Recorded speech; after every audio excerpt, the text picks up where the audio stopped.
We proudly welcome the world-class equestrian artist Samantha Sherry as sponsor of the How to Love It podcast. Sam immortalizes relationships between memory, family, identity, and self through her paintings of horses and other animals. We invite you to visit her website, samanthasherry.com, and look through her portfolio. Her work is brilliant and emotionally compelling. You may be looking to commission a work of your pet, or you may be just looking for an original piece for your home. You will not find a more talented artist anywhere in the world. So let me say that again, samanthasherry.com. Thanks, Sam, for the beauty of your art and for supporting us. By the way, if you do choose to purchase a Samantha Sherry original, tell her Gary and Christy sent you. We'd appreciate that as well.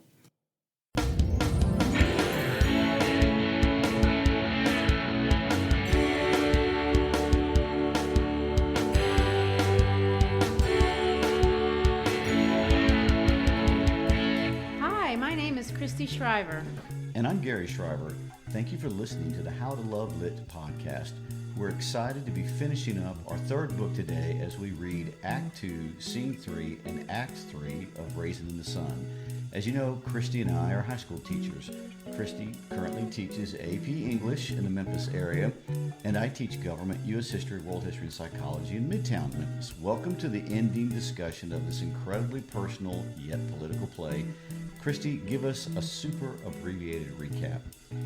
Gary, in Act 1, we meet the Youngers. They're living in the ghetto of Southside Chicago. We meet them Friday morning at the breakfast table as they discuss a big change that's coming. The next day, they will be receiving a $10,000 insurance check because of the untimely death of Walter Sr. But too many people are living in a small space, and there is tension in the air from the moment they wake up, and they have to compete for a place in the bathroom with the neighbors, the Johnsons. Every single person in that room has a different dream and vision for what should happen with that check. Walter wants to open a liquor store. Benita wants to go to medical school. Ruth wants to have a family, and Mama wants a house. And after a lot of tense conversations, Mama eventually walks out after a discussion which reveals that Ruth has put down a down payment on an abortion and Walter doesn't care. She goes and puts a down payment on a house, but the problem is that it's in a white neighborhood. She comes back and tells her family what she's done, but she also does one more huge thing. She gives the remaining money to Walter. She asks him to put $3,000 in a savings account for Benita's education, but he can have the rest to put towards his dream of a liquor store. And now we're in Act 2, Scene 3. It's moving day, and my, how the mood has changed. Everyone is hopeful. Ruth is singing. Walter has taken Ruth out on a date. He's held her hand. Benita and Walter are picking on each other, but it's not mean. It's playful. They're united, they're dreaming. Ruth is dreaming of sitting in a bathtub, which I can understand, for however long she wants to because she is done with sharing with the Johnsons. And ready to move out. There's a couple of spots in this play where the banter between Walter and Benita is fun sibling banter. When they're happy with each other, they're super playful.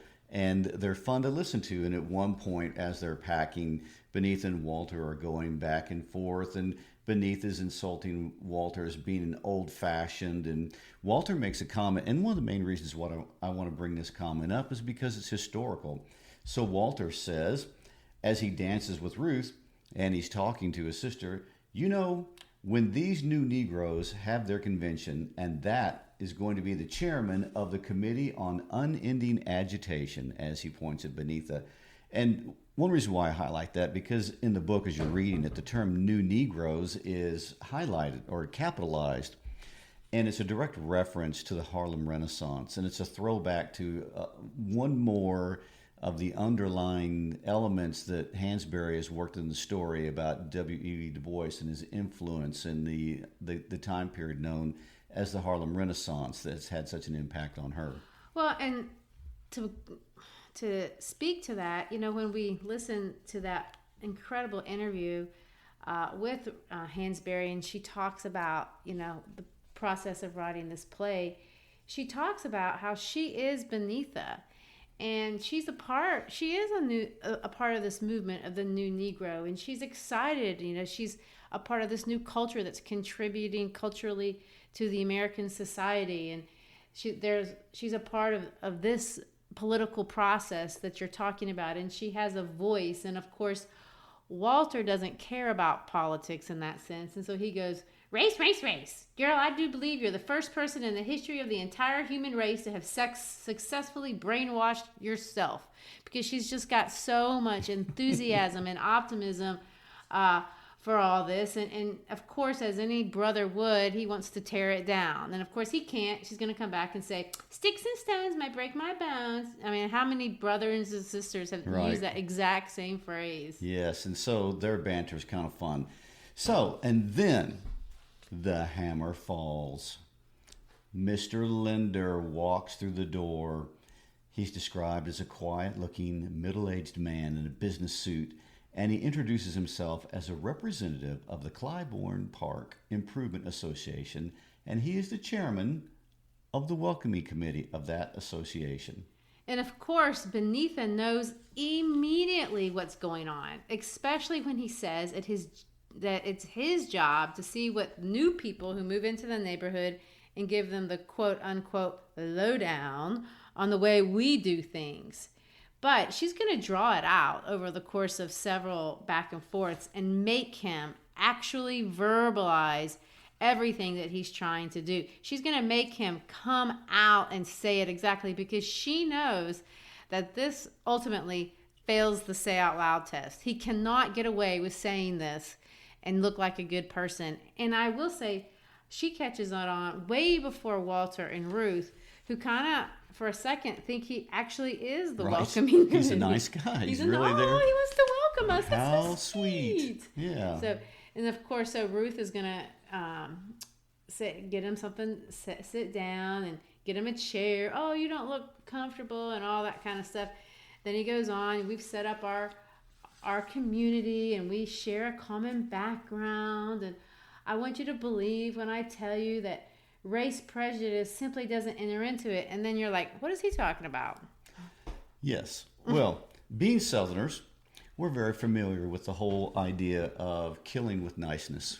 It's actually taken to an art form in the South, but we're in Chicago at this point, and Linder is trying to use the soft sell on the youngers as to why they may want to reconsider moving into Clybourne Park.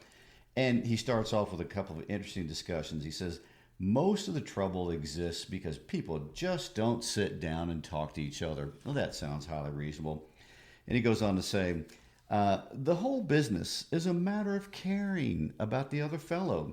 Anybody can see that you are a nice family of folks, hardworking and honest, I'm sure. And we mentioned this in an earlier episode, the whole idea, the difference between nice and kind. Kind, you're actually looking out for the welfare of another person. Nice, you're setting them up to get something out of them and use them. This is a classic case of nice, and he is trying to work over the family really hard. And Walter really is confused. What do you mean?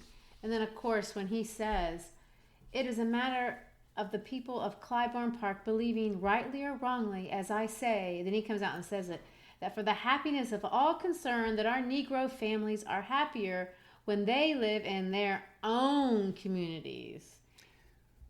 There he is, looking out for the other guy's happiness. And there Beneatha says, this, friends, is the welcoming committee. And so now Walter is just in total shock. Is this what you came marching all the way over here to tell us?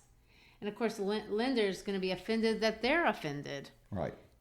And of course, I love this line. Beneatha gets religious. 30 pieces of silver, and 30 pieces and not a coin less. Referring to Judas in the Bible who betrays Jesus with that particular amount of money. Well, and then, so the scene collapses. Linder can't make the deal. He leaves, and Mama comes in, and she's wanting to understand what's transpired here. Well, and I want to point out that he's really offensive. I mean, this whole thing, if someone were to come into your home and say, you need to move because you don't belong in this group. We're working people. You're obviously working people, but you're not our kind of people. So this is super offensive as it's designed to be. But yet he's not really a threat. He's not a threatening character at all. He's trying to be threatening, but it's a fail. He's a loser, and he doesn't intimidate any of them. Which, interestingly enough, here's a little side note. If you watch the 1989 version of the movie, the guy who is Linder, if you pay attention, is the voice of Piglet from Winnie the Pooh. So perfect. They found a character that really portrayed this through Linder. I just think that's a funny side note. Well, and Walter, he talks to Linder as an equal. He's not intimidated about this. And Linder continues to fight hard to make sure that he keeps the youngers at a distance. I mean, he doesn't want them to be people, in a sense. He keeps calling them your people. I feel like maybe this isn't true, but if he brings them in and calls them friend or brother, then he can't insult them like that. He's a bad person. So politeness is being used. This lack of respect is being used. But this distance is being used to empower him to be able to oppress somebody else in the nicest way possible. And of course, Hansberry knows exactly how this feels because this was her personal experience. And it's a real function, a psychological function of racism. A real psychological function of racism is that you dislike the group, but you can find individuals that don't fit the group's interpretation. So you can like the individual. And so he's using purposeful language to keep him from liking the individual. Or even know them. Because if you know them, then you're going to like them. That's the point. And that's the common practice. And that works in any direction between any racial group. Well, they mock him. And I love it. One of my favorite lines is Ruth, of all people, uses a racial slur. And after he gets ushered out the door, she goes, and that's the way the cracker crumbles. And of course, cracker is a super derogatory term for white people because he did. He just crumbled, and he crumbled under the strength of her husband. And she's empowered, and Mama's fixing her plant, and Walter's singing an old Negro spiritual. I got wings, you got wings, all God's children got wings. They go into heaven. Well, and I like the conversation that Benitha has with Mama when she explains to Mama what actually went down. And she said, oh, Mama, they don't do it like that anymore. He talked brotherhood. He said everybody ought to learn how to sit down and hate each other with good Christian fellowship. Yeah, I've seen that before. And of course it is threatening in a political sense, and Hansberry knows this. But that's later. At this point, they got one on the man. They stood up, and it's celebratory in every way until we have another thing. And it's not going to come in the way of a white man. No, and it's interesting because this Act 2, Scene 3 really just has two events. It's got Linder coming in, trying to buy them out, and then we get the next thing. Yeah, and I do want to point out, if you haven't read the book in a while, the offer that Linder makes, because we didn't clarify that, he offers to buy their house from them for more than they paid for it. So they were going to make money on this deal. They were, and that's important because when we get to the very end of the story, that's going to play prominently into the decisions that are going to be made. And, had he made it a business transaction, maybe he could have gotten away with it, but he made it a racial thing, and so now it's automatically demeaning. And difficult to accept, especially because Hansberry's key themes in the whole story are about dignity and integrity in a psychological sense, not so much in a moral sense. But right, and to say I can be bought is to lower myself, and she's not going to do that. You can tell if she's the character of Benitha is never going to do that. It doesn't matter. George Murchison has been trying that for quite some time. Yes. All right, so Bobo comes in. And Bobo is going to kill everything. He comes in and Walter wants to know where Willie is. Okay, so give us a quick rundown on Bobo. So Bobo, which that name, you just got to love it. Bobo and Willie are his business partners. They're all going to go into the liquor store together. And what we ultimately find out is they've all said that each of them has a particular amount of money, $6,000, I guess. They don't really specify. And they're all going to put in equally, and they're all going to go in and buy this liquor store together. Well, Walter trusts them. And so when Mama gives him the $6,500, he gives it to Willie, because Willie and Bobo are going to get their money, and then they're going to go out and buy this. Well, they were going to use the money to bribe certain local government officials to get their licenses for the business. So Bobo was supposed to be doing this on this particular moving day, and he shows up, and Walter expects him to have good news. Oh, we got the license. We're going to get our liquor store. All is good. And he's going to say, no. Bobo's going to say, first of all, he says, can I have a drink of water before I tell you about it? And then Bobo starts in, well, first of all, I didn't have any money. I just lied about that. So his best friends lied to him about how much money. And Walter said, okay, what you telling me? Keep going. What happened in Springfield? And he's going to say, I didn't go to Springfield.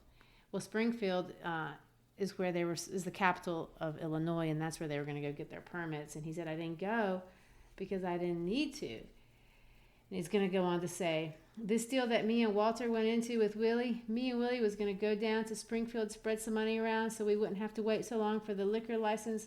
That's what you were going to do. Everybody said that was the way you had to do it. You understand, Miss Ruth.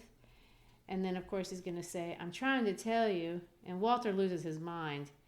Then tell me, God damn it. This is extremely profane and anger-ridden. What's the matter with you? And he goes on to say, I'm talking about the fact that when I got to the train station yesterday morning, 8 o'clock, like we planned, Willie didn't never show up. That's what I'm trying to tell you. I don't know.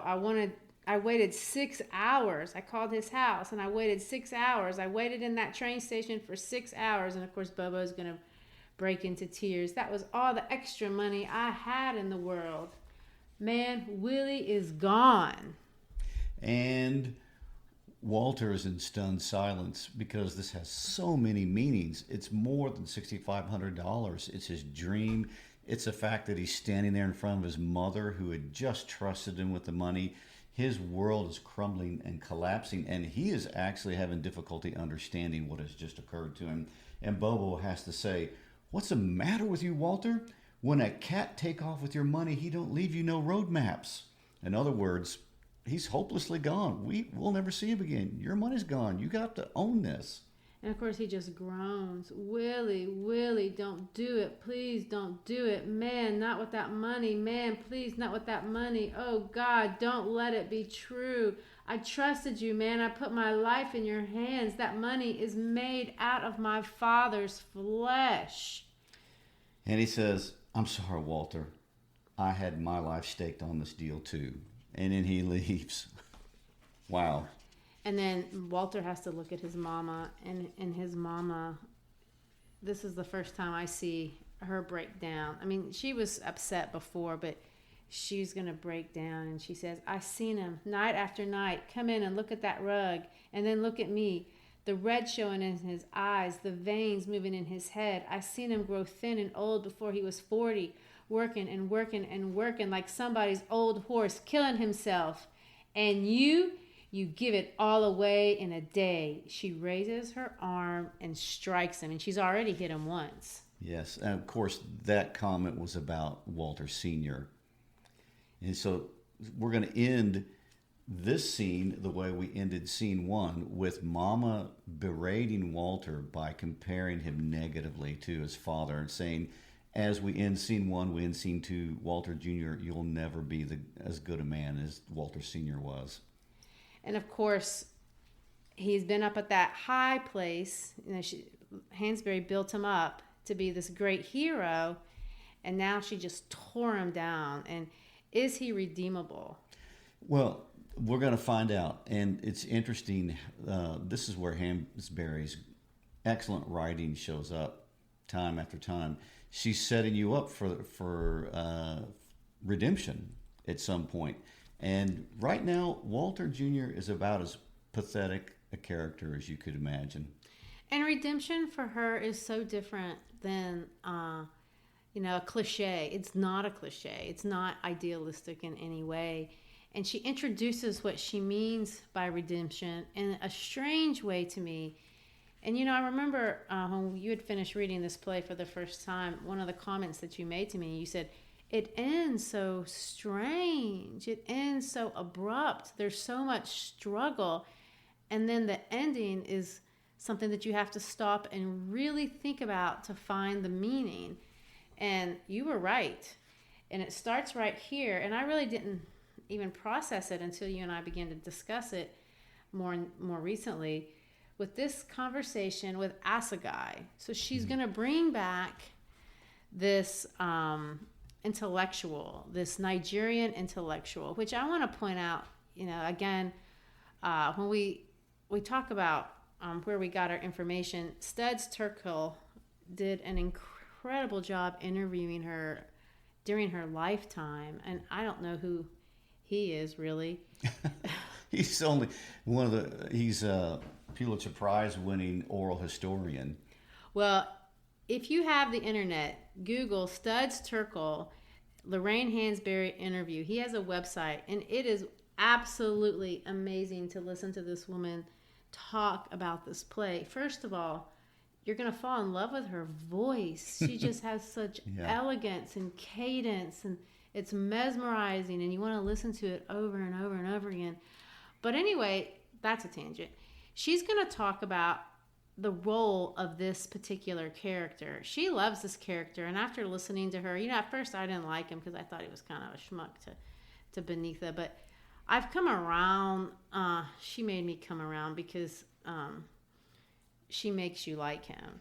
Well, in the interview, she talks about the fact that Asagai is the collection of several intellectual Africans that she had crossed paths with. Yeah, actual university students that had been studying in New York, and she had taken the time to listen to what they were saying about their experience in colonial Africa, where they're trying to get rid of the British and the French and I guess the Dutch and all the Portuguese. Well, for a historical note, just to throw this in here for our listeners during this time period, at the end of World War II, the empires that a lot of European countries had built were collapsing around the world. There were independent movements everywhere. And in the 1950s and the 1960s, the continent of Africa is in full swing with independence movements. So her talking about independence movements and bringing in the character of Asagai is completely contemporary with her life at that time period. Well, and the idea is Asagai is an intellectual who's been through more than Beneatha has in her little situation in the ghetto of Chicago. Yes, it's bad what has happened to her and her family, but it's not as bad as the rape and persecution that he's seen where he came from, and he's had to process a lot of all these things. So this is a young man who's confident in what he's about to say to her and the way that he looks at the world, because he's thought about it way more than her. And in some ways he thinks she's cute because he sees the enthusiasm. Maybe he sees himself in her, but at this point he's going to really fuss at her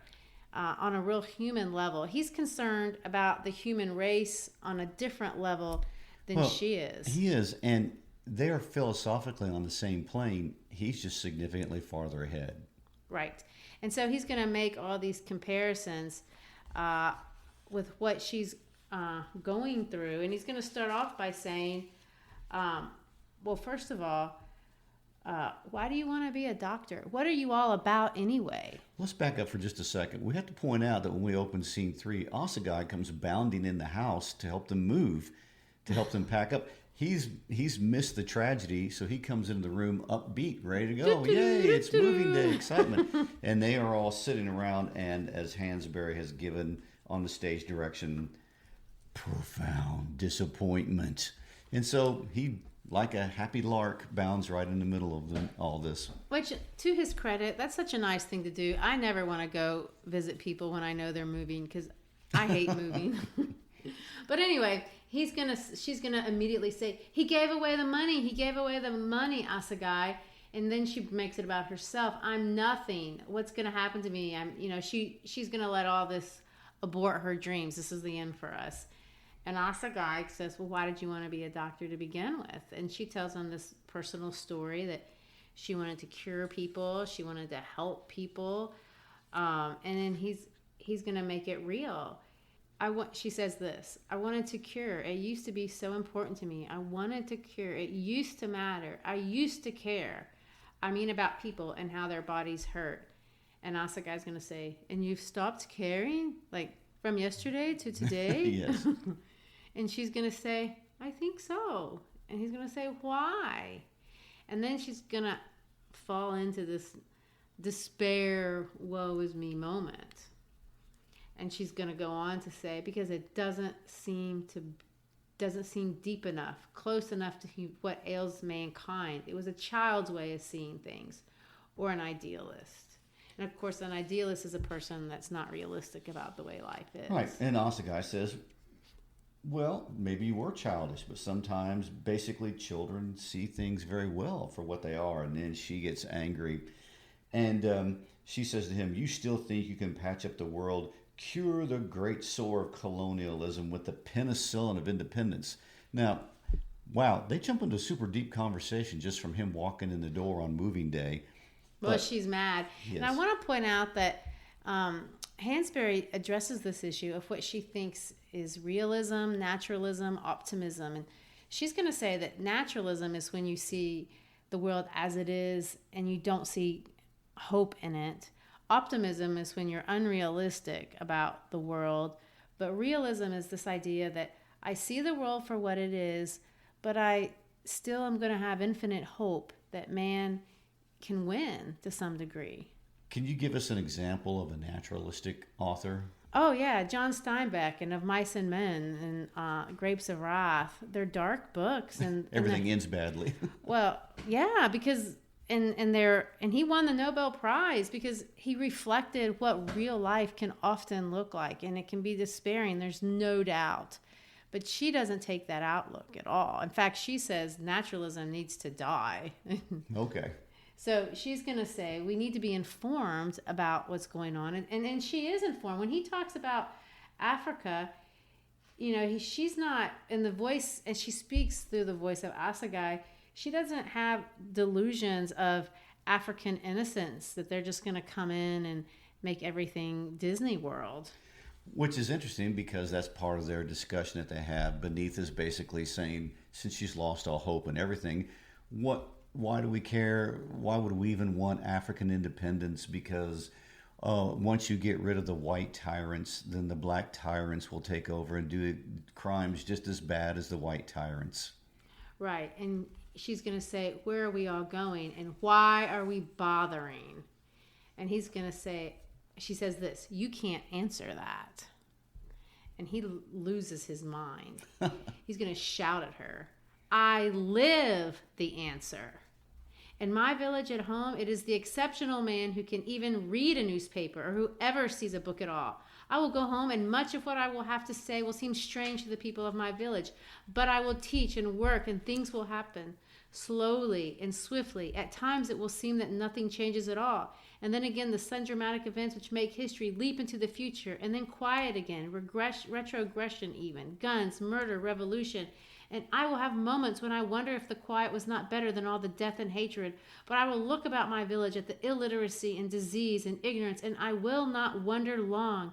And perhaps I will be a great man. Perhaps I will hold on to the substance of truth and find my ways always with the right course.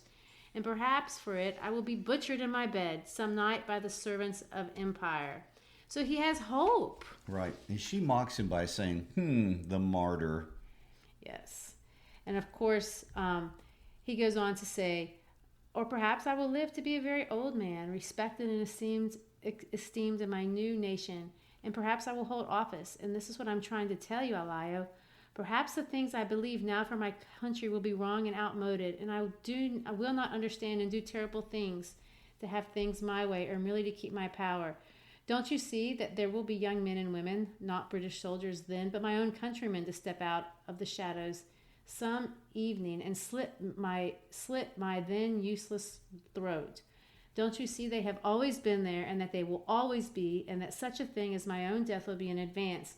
They who might kill even me actually replenish all that I was.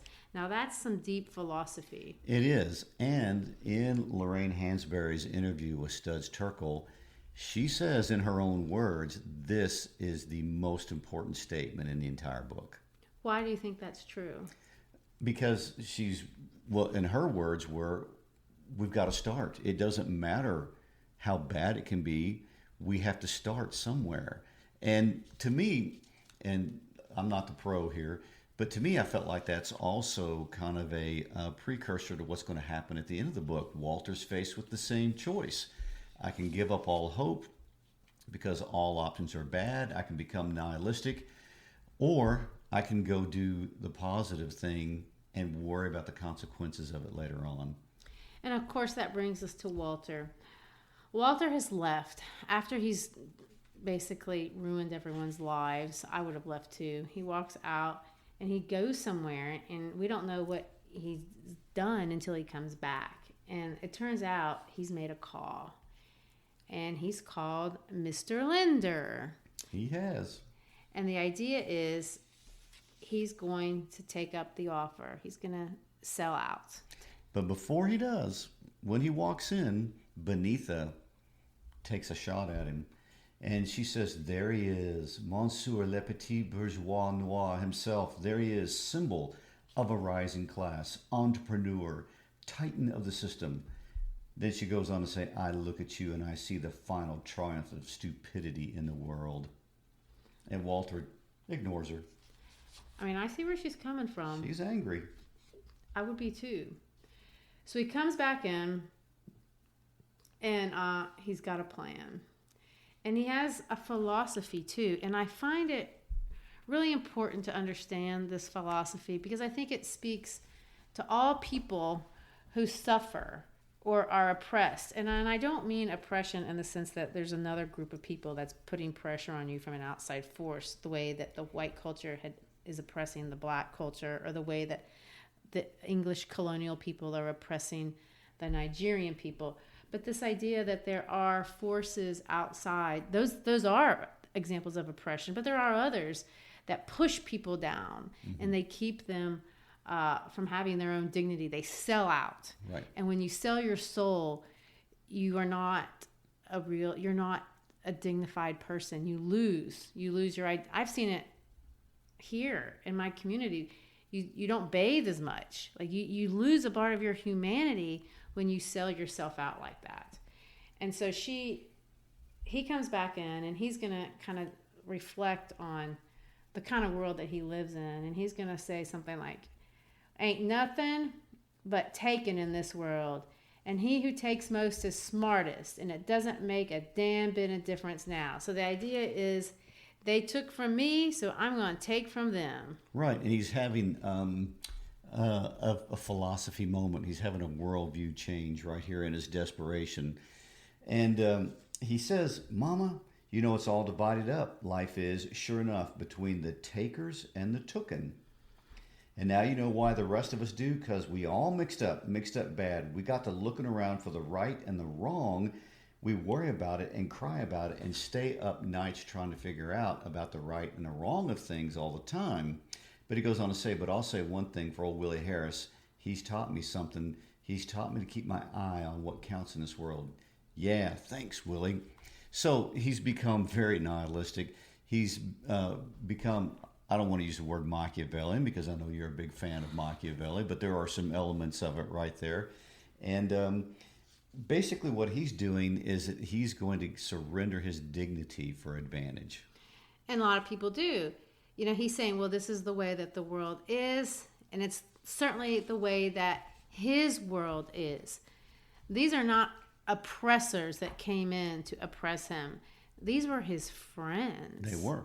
Mm-hmm. And they took something from him that was infinitely valuable, way more than money. Right. They took his stature in his family, the place in front of his son, his role as a husband and provider. They took everything, and they did it in the name of a friend.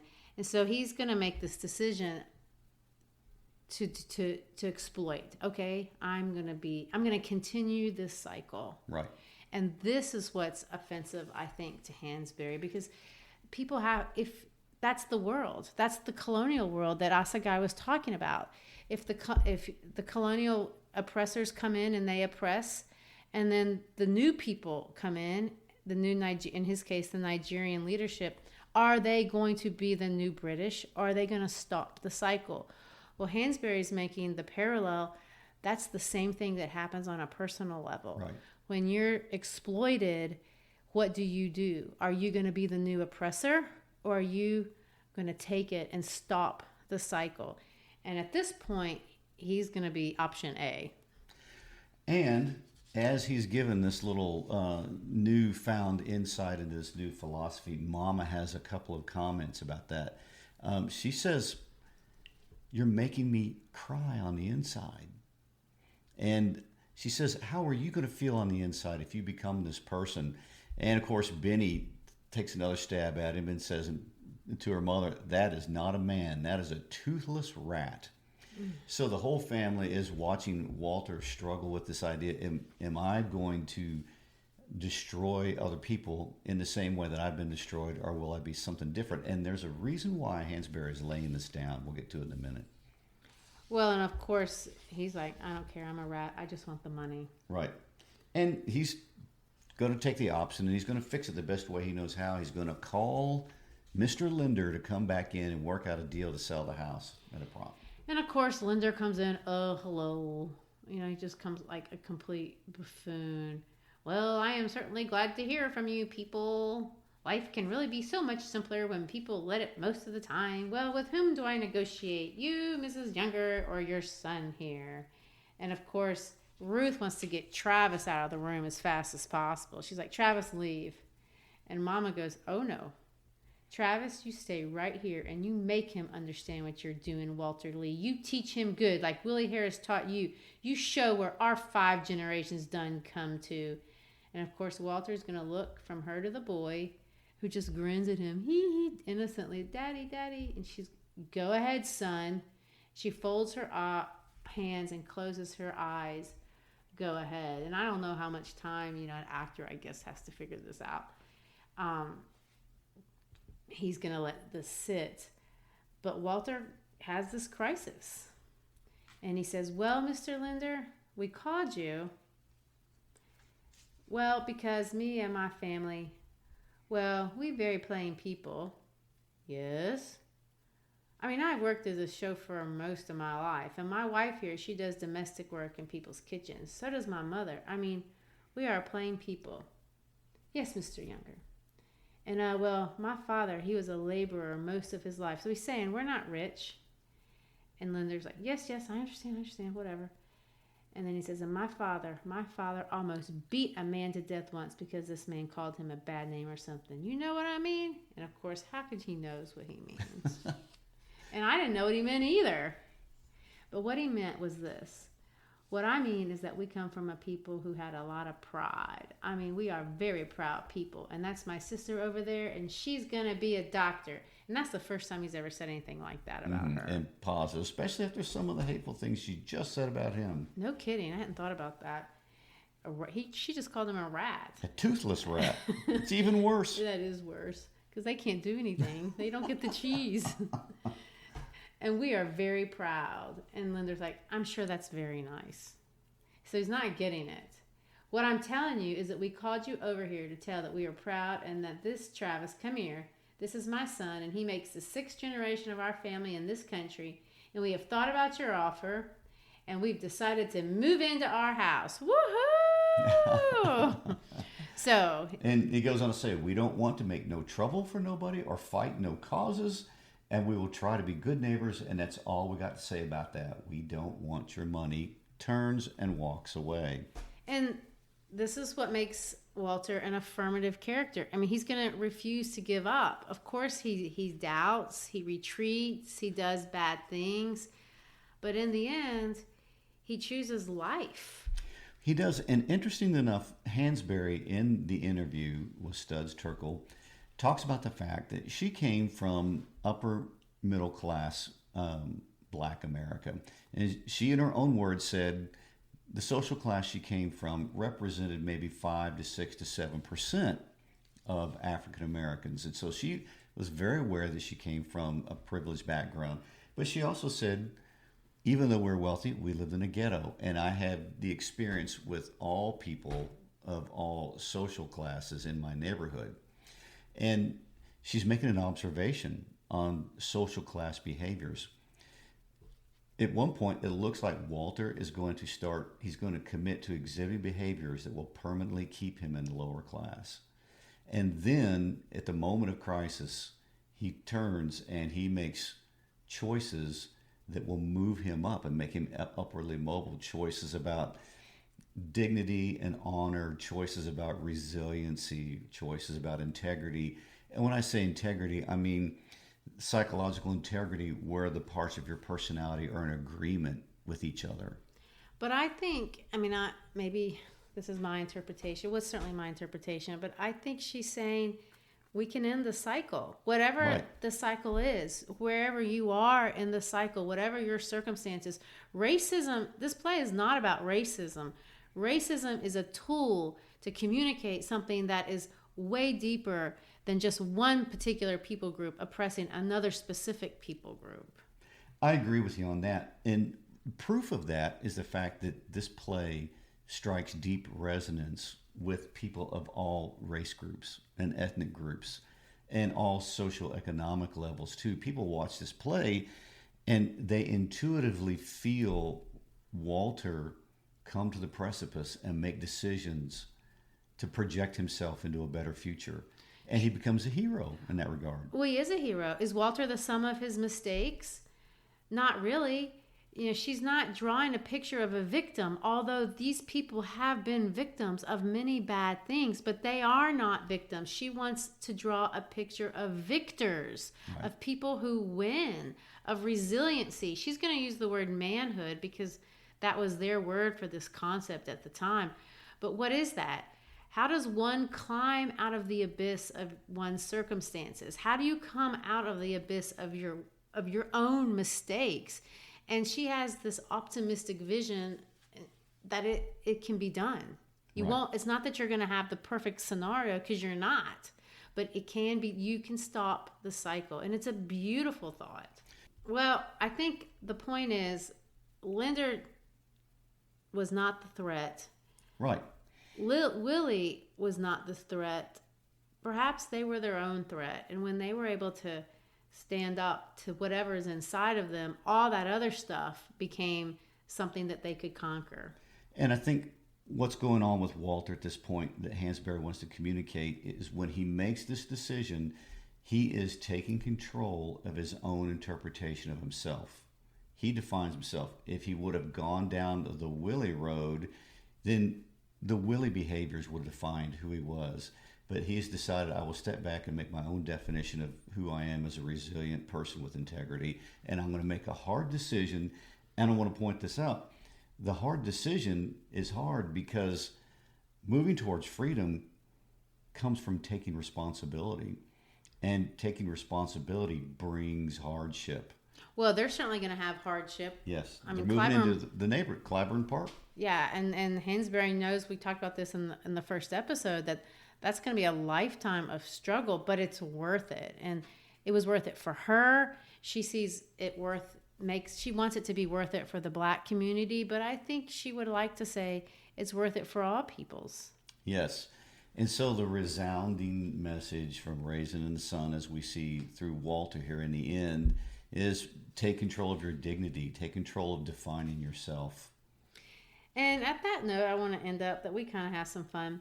Asa Guy has asked her to marry him and go to Africa. And she's going to end it with this kind of lighthearted. And Mama's going to say, he did. You ain't old enough to marry nobody. And of course, Beneatha's going to say, go to Africa, Mama. Be a doctor. And Mama's going to say, yes, baby. And of course, Walter's going to say, girl, you don't get all them silly ideas out of her head. You better marry you some money with a man with some loot. So here we go. They're back to the sibling fun. Yeah, and he's going to say, now I think George Murchison, and he's going to, trail off talking about the virtues of that guy. And Benita would say, she says, I wouldn't marry him if he was Adam and I was Eve. Another way of saying not the last man on earth. And of course, Ruth is biting her lip, and it says here in the footnote that she's her pride is exploding in front of Mama. She goes, "Yes, Lena," because of course she's got her family, she's got a home, and more importantly, she has a husband who's found himself. Yeah, Walter's choice has redeemed the whole family. Yeah. And the last character on the stage is not Walter, it's Mama. And she's going to stand at last, and she's going to have that dang plant on the table before her, and the light is going to come down, and she's going to look around at all the walls and ceilings, and suddenly, despite herself, while the children call below, a great heaving thing rises in her, and she puts her fist to her mouth to stifle. She wants to cry because she survived. She's going to grab her plant and leave that apartment for the last time. You gotta love the play. Oh, it's a wonderful play, and so much goes on. So much gets packed into such a short amount of dialogue. It's so deep in the simplest of ways that really it's what beauty really is. And Hansberry often talked about that in the interview, about the universals and the particulars, and how she would use a few particulars to pack so many universals into the characters. And the only sad thing is she only has the one play, because in her own life, cancer struck early, and so this is all that we have. But I will say she got inspiration from Langston Hughes in our poetry episode next week. I know you're excited about that. More poetry supplements, yay. Yay, we're going to do it, but you're going to like it. Langston Hughes was where she got the title, Raisin in the Sun. She had originally wanted to take a title from another one of his poems, and I want to take some time to kind of look at Langston Hughes, the Harlem Renaissance, what that was, and feature some of these really important pieces of poetry that influenced her in very important ways. Well, great. Well, if you've enjoyed being with us, please hit subscribe and check out Facebook and Instagram and our website, howtolovelitpodcast.com. And like I've said before, check out Skywriting, check out whatever form of communication we use. But keep up with us. Let us know what you think. Peace out.